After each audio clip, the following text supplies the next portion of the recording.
What's up, God Gamers? In today's video, I'll be showing you some of the best comps in TFT Set 9 to get you guys prepped for launch coming up soon. Now, what I do want to say real quick, there's a lot of comps you can play on the PBE server, and there's a lot of comps that are viable. And again, this is the PBE server. These comps are not going to be fully optimized, and I'm just going to be showing you the comps that I have tested on the server, and I feel very comfortable sharing with you. I'm using my experience as a multi-set challenger player, and I played about 100 games on the PBE server. What will not be shown in this video, I don't play a lot of reroll. So there just won't be a lot of reroll comps in here. I'll be showing you the majority of the 4-cost comps and some legendary plugins and that sort of thing. So lastly, don't pay too much attention to the items. I'm showing you some good item setups, and there are so many different variations to all of these builds. So just keep that in mind. I'm just trying to give you guys a brief framework to play from. All right. With that out of the way, let's do it. All right, first up, this comp I call Kalista's Jugs. Shout out to my boy Invoker. I actually learned this comp from watching him play in Emily Wang's tournament. But yeah, this is a Kalista-centric build. Your comp can look a little bit differently than this, but this is what your level 8 comp is going to look like. When I was watching Beppo, he really likes to slow roll on 7. That's not really how I like to play it, but there's definitely a way you can play it that way. I like to just get my 2-star frontline. You just get the 4 Juggernauts 2-starred, and then try to get your 4 challengers in if you can. You might have to be playing Aurelia for a little while on 7, and then you just don't play the Gwen, right? So that's your level 7 board that you stabilize on. 2 stars on all your 3 costs, all your Juggernauts. You probably won't hit 2-star Kaisa and Yasuo, but if you do, that's great. And we're good to go. And then we push to level 8, and we kind of switch out our Juggernauts for the more in-game Juggernauts like Nasus and this dude right here, and then we play the Gwen, and that's when we want to really make sure we have our 2-star Kaisa and our 2-star Yasuo. You can also additionally carry Gwen. I just don't think it's nearly as good in this build because we are playing 4 Challenger, so we want to kind of index more into our Challengers, and our Challengers are going to carry the game. Our win condition for this build is our 2-star 4 cost. Definitely can be a really good top 4 angle. I think this is a very stable top 4 board. So that can be a win con. And if you actually want to first place, it's usually going to be getting a Kalista 3 along with your other 2 stars and maybe hitting an Aatrox 2 and getting some decent items on him, or, you know, getting some leftover items on your Gwen. That can be a win con as well. All right, next up, and I really like this comp. I kind of discovered this comp last night after I was testing. Discovered this comp last night and another comp that I'm excited to show you guys. And this one is Kaisa's Jugs. So this is pretty much the same build, except for we are building the build more centric around Kaisa and Yasuo rather than Kalista. So Kalista is not the win con in this scenario. So same idea. We roll for our 2-star Juggernauts on 7. Our 2-star Juggernauts on 7, and we can run this like same setup I was talking about before here. It's just the items aren't going on Kalista there. She just holds our static Shiv. Maybe she's holding our Q cones if we slam them. We'll just remake Kalista later. It's fine. We don't need 3-star Kalista in this build. And this is what our in-game Juggernauts are going to look like, something like this. And then Ari over here is going to hold our Q cones if we built them. Ari is such a good unit. She doesn't need any synergies other than her Ionia bonus, and she will just pop off. I just like putting 2 Q cones and an Archangel on her and just watch her deal 8k damage in the fight with almost none of her traits active and no sorcerer. It's pretty good. Talking a little bit about itemization here, since I said I wouldn't talk too much about it, but I want to show you guys. You're going to see a lot of guard breakers out here. I just think it's a really good way to get rid of a belt, and I think guard breaker is a great item. I think it's great. It's a good item. And so on Kaisa, I really like we have all this flat AP from our Q cones, and she's going to have so much innate attack speed from Challenger. You really don't need a Rage Blade. She also spends a lot of time casting. Rage Blade is good, but you don't have to have it. So I really like the double crit item with the Giant Slayer here. Obviously, you can run like a Hodge, a Death Cap, all those sort of things. But if you have the Q cones, you definitely want to index more into crit rather than flat AP like a Archangel, that sort of thing. Make sure you get Magic Shred in your build or you're going to have a hard time. So putting like a Shiv here on your Kalista is going to feel very good. And then Yasuo items, he has innate healing from his Ionia bonus. So QSS, like QSS Titan's Deathblade, that's what I've been seeing people kind of throw around as best in slot items on Yasuo. I really like it on him. He does have a lot of natural healing, but you can also just run like Edge of Night instead of QSS, that sort of thing. RFC, this is not a good RFC set for Yasuo. Now, it will extend his range that he can dash to because it is his attack range. It can extend his tornado range, but the problem with RFC Yasuo is he jumps in there anyway, so there's really no point of keeping him safe with that. A little bit of positioning stuff. You want to try to have your Yasuo near your Aatrox so that Yasuo will get the Darkened Blade. But the thing about Yasuo is he could totally spin his tornado this way and just jump away from him. So it's kind of hard to position around that. So yeah, so just think about that a little bit. All right, next up, this is the comp I discovered last night, and I'm so excited to play some more of this because I was looking for a good Gwen comp, a good Gwen Kalista comp. And this is it. I found it. This was popping off for me last night. I have a clip on the channel if you want to check it out. It's just called Shadow Isles Girl Power Comp. That's what I've been calling it. I'll come up with a better name. I just call it Shadow Girl Power. But we'll see because all the carries here are the girls, except for, you know, Yasuo can sneak in there a little bit. You know, he's having a good time. But anyways, you can totally not run Yasuo if you don't have items. Oh wait, no, you need Ionia. Never mind. Sorry, I'm trolling. You can run a different setup with Warwick. There, as I said, there's a bunch of different variations, but this is probably the best one. Okay, cool. So this is a Kalista carry comp. The win condition of this composition is a 2-star Gwen and a 3-star Kalista. And then you really need to hit Senna. You're gonna run Viego until you hit Senna. The 4 Shadow Eyes is a pretty big power spike for this comp. Once you have 4 Shadow Eyes as Senna, dude, it's pretty good. She like insta cast at the beginning of the fight, feels very nice. And you also get all that innate attack speed from her Redeemer passive. Feels very good. You can really just do a similar setup we were talking about in the previous 2 builds. You can roll for that Juggernaut frontline mid game. You can roll for these builds like this type of build, like we were on the first 2. To stabilize mid game and then transition to this build. If you hit a Senna and you have this type of setup and you want to play this type of setup, you can totally play the setup. So these first 3s are just variations of challenger comps, right? But this one is more indexing into Shadow Isles. This is easier to play around if you have a Bastion opener and you have this 2-star Maokai that you're playing around that can feel very nice. But I really like this build. I was having a lot of fun. My Ahri was popping off. I had these exact items. I had Q-Cone, Archangel, and she would just deal 8k damage in the fight, sometimes straight up carry the fight. My Gwen's carrying like crazy, Kalista's carrying like crazy.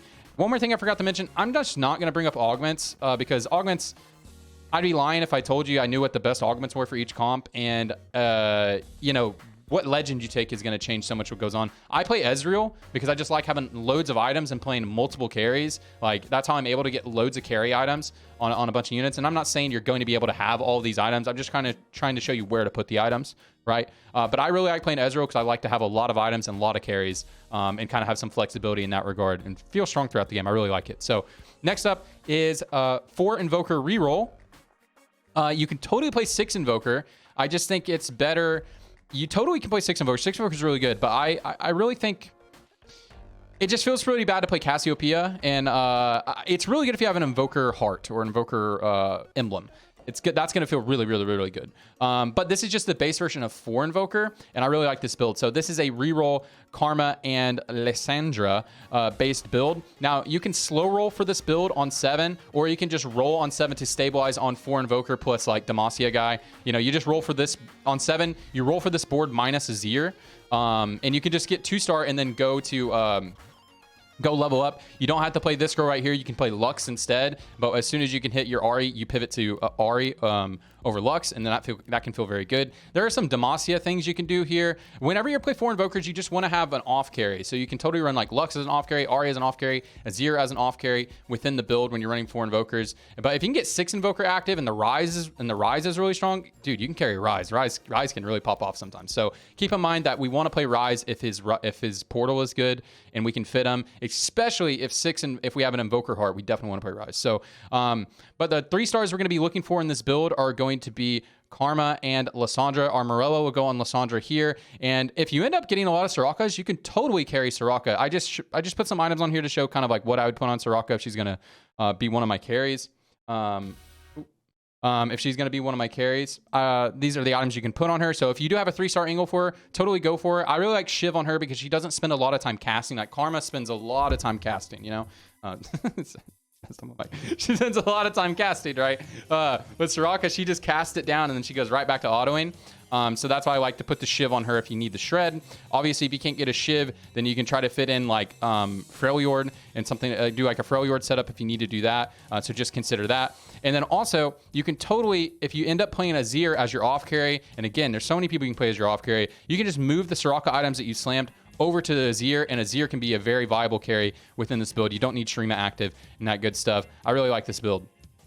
All right, next up is the Aphelios build. And I was playing a lot of this at the beginning of the PvE cycle when Aphelios was like giga broken. But I haven't been playing him a whole lot since, but this is definitely one of his strongest boards here. And this is, we're going to be playing 3 Freljord, Targon, Bastion, Bruiser, Deadeye, Invoker. I don't have a whole lot of insight on like what the roll for on level 7. Again, I just haven't played this build in a while. You just roll for your Aphelios, big frontline units, Dimasian guy, Freljords. You know, like you just want to like... it's basically this at 7 you're rolling for this board minus this guy, but you might have to play some cheaper options because there are a lot of 4 costs within this build, right? If you're going to be rolling, we want to be playing around 3 Freljord. 3 Freljord feels very nice. You get that mana reeve, and it really fits very naturally in this build. As you can see, you know, we play you know, Ashe, we're playing for Deadeye. We're playing this with our Shin. Shin's one of the premier tanks, so that fits in naturally. And then we have the Bastion here to combo with the Shin, and Taric is honestly one of the best tanks in the game as well. And then we play Sejuani, who's going to be our main tank of our comp. And then once we hit Scion, we'll have Scion here. If you don't hit Scion, you can run a random Bruiser, or you can just run another good unit. You know, like run a Heimerdinger or something like that. One thing to note, or Heimerdinger or a Senna, those are just really good units, right? If you don't end up hitting this, or you can just run a Vi to get the Bruiser, especially if you're going to be item stacking Sedge. You want to make sure you have your Bruiser in instead of random Legendary. Something to note, you can totally play Heimerdinger in pretty much all of these builds. He is one of the, he's that guy who can fit in most of these builds, but I'm just not going to include him because of that reason. He's just like, if you hit him and it makes sense to play him, you need his healing reduction, you need his extra CC, toss him in there. He can totally fit in every single build. And then we're going to be running Dimasian Dude because he is the best unit in the game. But again, if we don't want to run Dimasian Dude and we want to run Heimerdinger, that's perfectly fine. You run Jarvan without any synergies. Jarvan is the best unit in the game. So you run Jarvan every game you can. If you have an open slot, you run Jarvan or Heimerdinger. That's pretty much how you kind of think about that. Boom, there we go. Item is on Aphelios. He has natural healing built into his kit, and he has backline access with his ultimate ability. So you don't need like Giant Sword, that sort of thing. But Giant Sword can be very, very, very good.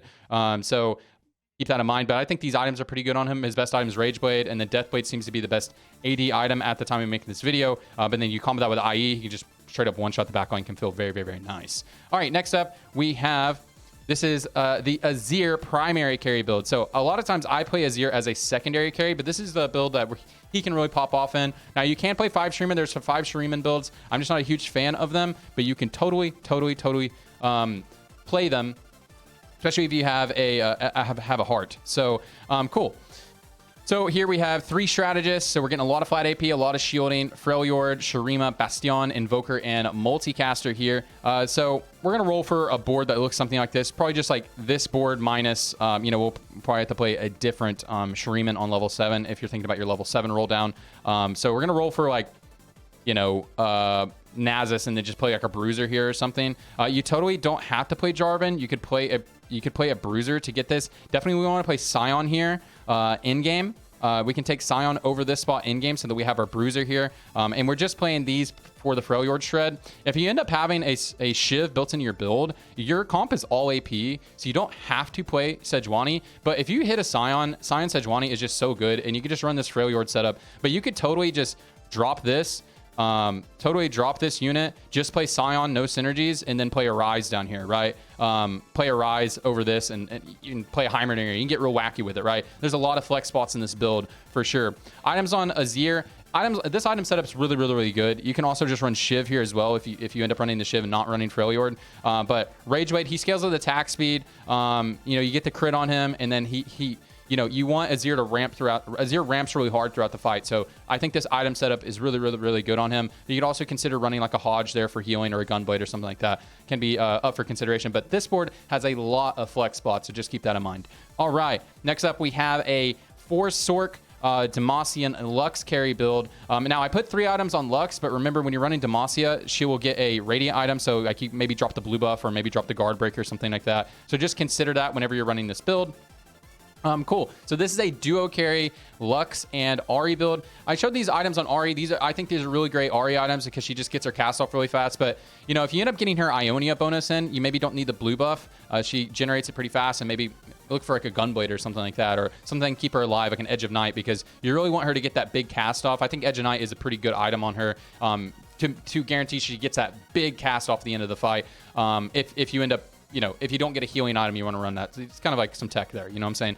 But if you get the Ionia bonus, don't worry about the blue buff, but blue buff can feel very, very, very nice on her. But anyways, looking at this build, we have a lot of CC here. Cool, we just roll for a board that looks kind of like this. We roll for 4 Sorks, and our Shin. Yeah, 4 Sorks, 2 multicasters, and our Shin mid-game. Just don't hit the Dimasian dude. Or maybe we don't play Shin. We can play the Dimasian dude instead. That's fine. And then we could just play a placeholder Sork here, like Malzahar, Vel'Koz, that sort of thing. Vel'Koz is going to be a great placeholder because you're running the multicaster setup. Usually you carry Vel'Koz in the mid-game, and then you transition out. You totally don't have to run Teemo here, but he does give you multicaster with this setup, and healing reduction, and strategist. Very, very, very good. But there are some flex spots here. You could totally just run, you know, the Yordle dude, Heimerdinger, and then just not have multicaster. It's not the end of the world to not have multicaster. Sona's still a pretty good unit, and she just kind of is a trait bot for your Lux to get her 3rd item, or your Dimasian dude to get his 3rd item as well. All right, and last up, we have Zary's build. Now, this is my least favorite build in the game. Every time I play it, I feel like I'm capped at top 4. The better version of Zary is Piltover Zary, but I'd be lying if I said I knew how to play it because I have not played a single game of that board. Doesn't seem very hard to play. I've looked at it, but I don't want to speak on anything that I haven't played. I'm not a fan of talking out of my ass. Here we are with the Zary carry build, and this is a 4 Zon setup. As you can see, the Darkened Man, 4 Zon, 2 Freljord, 2 Bruiser, 2 Deadeye, 2 Gunner, 2 Jugs. So we're going to roll for a board that looks something like this, probably minus the Scion, minus the Aatrox. You just run something else here, run a different Juggernaut, run Darius, whatever, set, whatever. So we're going to roll for a board that looks something like this. And as you can see, we get Freljord bonus, we get our active bonus on this guy, we get our active bonus on Zary. And our win condition for this composition is getting our legendary frontline, getting our huge frontline set up, getting our Giga frontline, and then getting our carry items on a 2-star Zary and a 2-star Urgot. Again, I don't really like this build. I always feel capped at 4th place or 3rd place. I've had triple combat augments, 65 health going into the end of going into the last lobby, and it just feels bad. Now, they're going to do a big balance patch. They're going to do a big day 1 balance patch, so maybe this board will be stronger later, but at the time we make this video, it does not feel very good. But anyways, guys, those are all my compositions. There are so many more comps you can play in the game, so many reroll builds, so many different variations of the comps I just showed you today, but I just wanted to share some of the tech that I've been using and I will be planning to use on my climb. We're trying to make a big climb this year, baby. But anyways, that's it. If you found this video helpful and you want to support me, hey, follow me on Twitch.